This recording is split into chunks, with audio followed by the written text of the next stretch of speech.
রাতের আধারে আকাশ জুড়ে লাল আগুনের ঝলকানি। তুরস্কে চলমান দাবানল বুধবার দেশটির পশ্চিমাঞ্চলের ইজমির প্রদেশের চেশমে শহরেও ছড়িয়ে পড়ে। আকাশপথে ধারণকৃত দৃশ্যে দেখা যায় আগুন আবাসিক এলাকায় প্রবেশ করেছে, ধোঁয়ায় ঢেকে গেছে পাহাড়ি অঞ্চল। তুরস্কের দুর্যোগ ব্যবস্থাপনা সংস্থা জানায়, শুধু ইজমির অঞ্চল থেকেই সরিয়ে নেওয়া হয়েছে ৪২,০০০ মানুষকে। ঘণ্টায় ৬০ কিলোমিটার বেগের প্রবল বাতাস দমকল কাহিনীর কাজ ব্যাহত করছে। চেশমের সঙ্গে ইজমিরের সংযোগকারী মহাসড়ক পর্যন্ত ছড়িয়ে পড়ে আগুন, বন্ধ করে দেওয়া হয় যান চলাচল।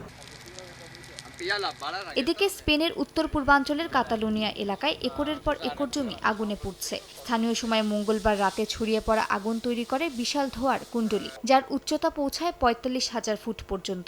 আগুনে পুড়ে গেছে অন্তত ৬,৫০০ হেক্টর জমি, যার বেশিরভাগই শস্যক্ষেত। দাবানল থেকে বাঁচতে পালানোর সময় প্রাণ হারান কয়েকজন কৃষক। স্থানীয় কর্তৃপক্ষ ১৪,০০০ বাসিন্দাকে ঘরের ভেতরে থাকার নির্দেশ দেয়। হঠাৎ আসা এক পশলা বৃষ্টি পরিস্থিতি কিছুটা নিয়ন্ত্রণে আনে।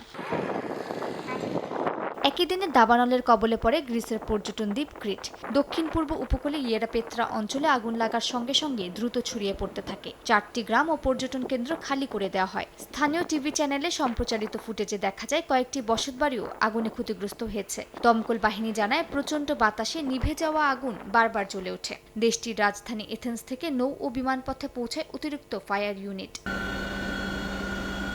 ভয়াবহ এই দাবানলের পেছনে বিজ্ঞানীরা জলবায়ু পরিবর্তনকে দায়ী করছেন। ইউরোপ জুড়ে গ্রীষ্মকালে বাড়তে থাকা তাপমাত্রা এবং দীর্ঘস্থায়ী খরায় বারবার ভয়ঙ্কর রূপ নিচ্ছে দাবানল। বিশেষজ্ঞরা বলছেন, এই প্রবণতা অব্যাহত থাকলে সামনে আরও ভয়াবহ পরিস্থিতির আশঙ্কা রয়েছে। মালিহা সুহরওয়ার্দী, সময় সংবাদ।